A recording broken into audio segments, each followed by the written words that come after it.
లైఫ్లో పెద్ద గోల్ని పెట్టుకున్నారా? అయితే ఈ స్టోరీ మీకే. Story number 529.5. ఒకరోజు సింహం వేట కోసం అడవిలోకి వెళ్తుంది.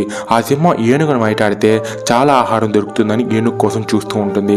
కానీ మధ్యాహ్నమైనా ఆ సింహానికి ఏనుగు కనిపించలేదు. సరే ఏదైనా జింకనైనా వేటాడదాం అని అనుకుంటుంది. కానీ సాయంత్రం అయినా ఒక్క జింక కూడా కనిపించలేదు. ఫైనల్గా సింహం కుందేలైనా వేటాడదాం అని అనుకుంటుంది. కానీ రాత్రి అయినా ఆ సింహానికి కుందేలు కూడా కనిపించలేదు. దాంతో ఆ సింహం ఉదయమే ఏనుగు కోసం వెళ్ళినప్పుడు జింకలు కనిపించాయి. అప్పుడే వాటిని వేటాడాల్సింది. అలాగే జింకల కోసం వెళ్ళినప్పుడు కుందేలు కనిపించాయి. కనీసం వాటినైనా అప్పుడే వేటాడుంటే సరిపోయిండేది. ఇప్పుడు నాకు ఆహారమే దొరకలేదని ఫీల్ అవుతుంది.